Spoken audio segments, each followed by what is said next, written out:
Masya Allah. Jadi ya ini kalau misalnya kita bercerita tentang Nabi Isa alaihissalam sungguh luar biasa sekali ya. Salah satunya adalah diantaranya adalah tentang mukjizat beliau yang Allah berikan kepada beliau. Yang mana nih? Banyak sekali sebenarnya, dan Masya Allah seperti ya menghidupkan orang mati atas izin Allah Subhanahu Wa Taala. Di situ bisa burung bisa hidup ya dari tanah gitu ya. Masya Allah, sebenarnya banyak sekali ya. Nah makanya kali ini kita mau bahas lebih dalam lagi dari bagaimana kelahirannya beliau, mukjizatnya sampai diangkat ke atas. Langsung saja kita saksikan beritanya berikut ini.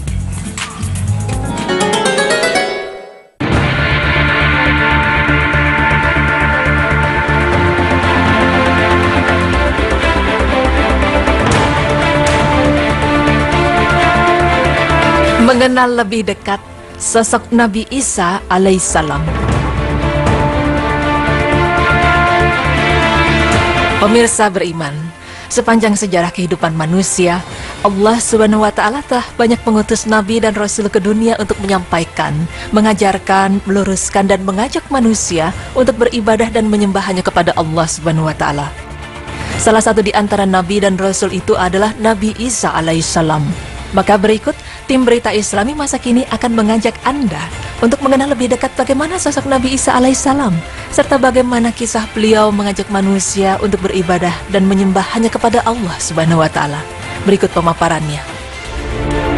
Isa adalah seorang nabi dan juga seorang rasul, dan beliau adalah salah seorang nabi yang mendapat gelar Ulil Azmi atau nabi yang memiliki kesabaran lebih dibandingkan dengan nabi yang lain.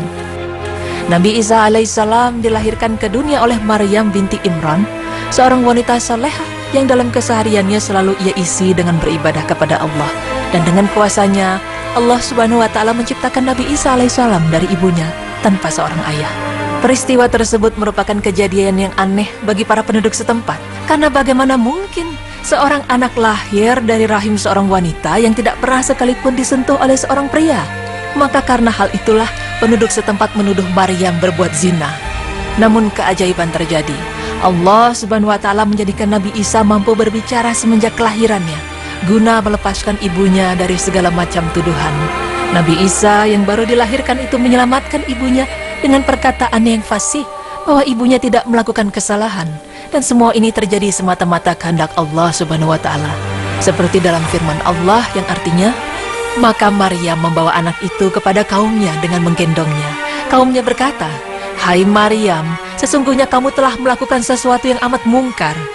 Hai saudara perempuan Harun, ayahmu sekali-sekali bukanlah seorang yang jahat, dan ibumu sekali-kali bukanlah seorang pezina." Maka Maryam menunjuk kepada anaknya. Mereka berkata, "Bagaimana kami akan berbicara dengan anak kecil yang masih dalam buayan?" Isa berkata, "Sesungguhnya aku ini hamba Allah. Dia memberiku Alkitab Injil, dan dia menjadikan aku seorang nabi. Dan dia menjadikan aku seorang yang diberkati di mana saja aku berada. Dan dia memerintahkan kepadaku mendirikan salat dan menunaikan zakat selama aku hidup, dan berbakti kepada ibuku.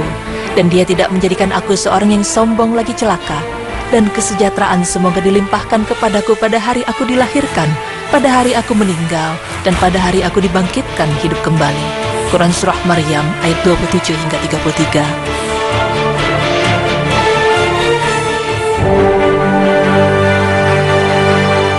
Dengan perkataan itulah, Nabi Isa menepis tuduhan keji yang dialamatkan kepada ibunya, dan juga menetapkan kenabiannya di hadapan masyarakat. Nabi Isa alaihissalam tumbuh dalam pangkuan ibunya Maryam hingga mencapai usia 7 atau 8 tahun. Dalam masa ini, Nabi Isa mendapatkan tugas untuk menuntuni Bani Israel dan menyelamatkan mereka dari kesesatan. Belum lagi memikul tanggung jawab untuk memberikan petunjuk dan menyampaikan agama ilahi. Pada saat yang sama, bahaya yang dilancarkan oleh sekelompok umat non-muslim mengancam jiwa Nabi Isa. Allah Subhanahu wa Ta'ala akhirnya menuntun Nabi Isa dan ibunya ke suatu tempat, negeri yang tinggi yang memiliki keamanan dan air yang mengalir, seperti dalam firman Allah yang artinya, "Dan kami telah menjadikan Isa putra Maryam beserta ibunya suatu bukti yang nyata bagi kekuasaan kami, dan kami melindungi mereka di suatu tanah tinggi mendatar yang aman dan memiliki sumber-sumber air bersih yang mengalir." Quran Surah Al-Mu'minun ayat 50. Sehingga di tempat itu, Nabi Isa melalui masa-masa pertumbuhan dan menyiapkan dirinya untuk menyampaikan ajaran Allah Subhanahu wa Ta'ala. Allah Subhanahu wa Ta'ala memberikan mukjizat bagi para nabi. Begitu juga kepada Nabi Isa. Mukjizat diberikan kepada Nabi Isa agar beliau dapat menetapkan kenabiannya kepada masyarakat. Mukjizat yang dimiliki Nabi Isa alaihissalam diantaranya adalah beliau dapat membentuk seekor burung dari tanah liat, lalu meniupkan ruh ke dalamnya dengan izin Allah Subhanahu wa Ta'ala, sehingga tanah liat itu pun benar-benar berubah menjadi seekor burung. Selain itu, Allah Subhanahu wa Ta'ala memberikan izin kepada Nabi Isa untuk dapat menyembuhkan orang buta dan orang yang sakit kusta. Bahkan salah satu mukjizat Nabi Isa yang sangat menakjubkan adalah beliau dapat menghidupkan orang mati dengan perintah dan izin dari Allah Subhanahu wa Ta'ala. Mukjizat lainnya yang dimiliki Nabi Isa adalah dengan dihidangkannya hidangan langit. Ya, hidangan makanan dari langit turun ke bumi akibat permintaan Hawariyun atau murid-murid khusus Nabi Isa. Meski jumlah hidangan tersebut sedikit, yakni hanya roti dan ikan yang hanya berjumlah 9, namun hidangan tersebut dapat mengenyangkan 4.000 orang. Dengan adanya semua mukjizat ini, ternyata tetap saja hanya segelintir orang yang beriman kepada Nabi Isa, dan yang lainnya memilih untuk memusuhi Nabi Isa hingga berencana dan memutuskan untuk membunuhnya.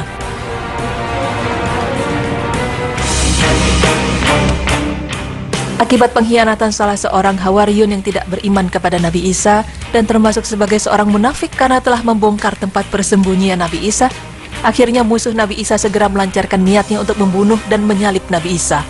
Mereka menyergap dan menangkap Nabi Isa di tempat persembunyiannya. Namun Allah Subhanahu wa Ta'ala melindungi Nabi Isa dari rencana para musuh beliau untuk membunuh dan menyalibnya. Allah Subhanahu wa Ta'ala pun mengangkat Nabi Isa ke langit. Proses pengangkatan Nabi Isa ke langit diriwayatkan oleh Ibnu Abi Hatim rahimahullah dari Ibnu Abbas radhiyallahu anhum. Dia bercerita, ketika Allah hendak mengangkat Isa alaihissalam ke langit, Isa keluar menemui para sahabatnya. Sedangkan dalam rumah tersebut ada 12 orang dari mereka. Maksudnya adalah dari kalangan Hawariyun atau para penolong dan pembela Isa.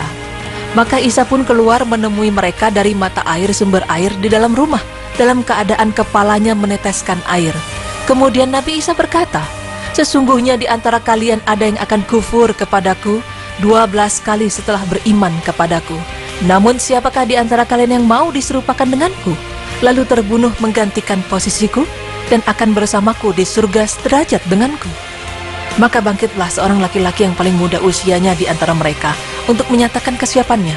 Maka Nabi Isa berkata kepadanya, duduklah. Kemudian Nabi Isa mengulangi pernyataannya lagi kepada mereka, dan pemuda itu pun bangkit lagi. Nabi Isa kembali menyuruh pemuda tersebut untuk duduk kembali seraya mengulangi ucapannya kepada mereka. Pemuda itu tetap bangkit lagi lalu berkata, aku. Maka Isa alaihissalam berkata kepadanya, engkaulah orang itu. Maka diserupakanlah wajah pemuda tersebut dengan Nabi Isa alaihissalam, dan diangkatlah Nabi Isa ke langit melewati lubang di atap rumah tersebut. Akhirnya para musuh berhasil menyergap ke tempat itu, dan seseorang yang mirip dengan Nabi Isa tadi ditangkap, dibunuh dan disalib. Demikianlah Allah Subhanahu wa Ta'ala menyelamatkan Nabi Isa alaihissalam dan kemudian mengangkatnya ke langit. Pemirsa beriman, demikianlah sosok Nabi Isa alaihissalam yang dijelaskan dalam Al-Quran. Dari beliau lahir hingga beliau diangkat ke langit oleh Allah Subhanahu wa Ta'ala. Semoga penjelasan tadi bermanfaat serta dapat menambah keimanan kita kepada kuasa Allah Subhanahu wa Ta'ala serta kepada para nabi dan rasul utusan Allah Subhanahu wa Ta'ala. Amin ya rabbal alamin.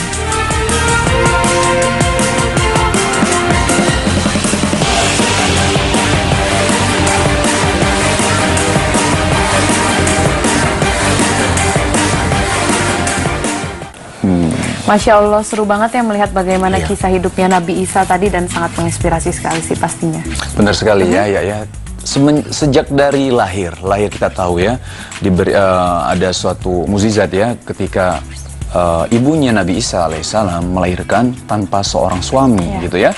Dan terus waktu masih bayi, waktu banyak sekali orang-orang yang menghina Maryam ya, ibunya Nabi Isa alaihissalam, Isa masih kecil, masih bayi, itu bisa berkata-kata, bisa ngomong. Masya Allah, itu satu lagi. Dan banyak lagi sebenarnya seperti mukjizat yang seperti tadi kita bilang ya. Beberapa mukjizatnya. Tadi bisa hidupkan orang mati, menyembuhkan orang buta, ya. Terus burung merpati dari tanah bisa tiba-tiba hidup dan air zam-zam juga. Air zam-zam juga. Jadi emang banyak sekali mukjizatnya. Masya Allah. Jadi sudah lebih kenal lagi ya kita semua ya, insya Allah ya. Insya Allah, aduh. sangat ini ya, bikin kita tambah pengetahuan soal para nabi-nabi kita. Betul, harus banget. Nah baik pemirsa, setelah ini kita akan kembali lagi, oleh karena itu jangan kemana-mana, tetap di Berita Islami Masa Kini. Allahu Akbar.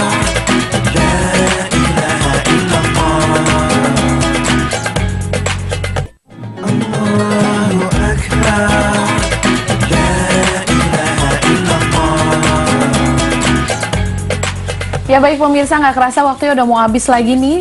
Dan gak lupa juga kita terima kasih sama Ustadz Badrus Salam dan Mas Doan yang lagi nonton. Beliau adalah orang-orang yang selalu membantu tim Berita Islam ini untuk memberikan update soal berita-berita Islam. Guru kita lah salah satunya ya. Ya tadi kita ada beberapa pembahasan tentang air Zam-Zam, terus tentang apa lagi ya? Mengenal lebih dalam sosok Nabi Isa. Nabi Isa alaihissalam, dan yang terakhir kita bahas tentang khitan. Itu adalah syariah atau budaya. Iya, syariah atau budaya, tapi ternyata memang adalah sunnah fitrah ya, yang memang dilakukan para nabi kita yang terdahulu. Tadi air Zam-Zam juga Masya Allah tidak pernah habis. Ya, yang terakhir tadi kita tahu tentang Nabi Isa alaihissalam. Masya Allah. Masya Allah pemirsa, dan besok kita masih punya banyak sekali berita lagi buat Anda. Oleh karena itu saksikan terus Berita Islami Masa Kini hanya di Trans TV, milik kita bersama. Wassalamualaikum warahmatullahi wabarakatuh.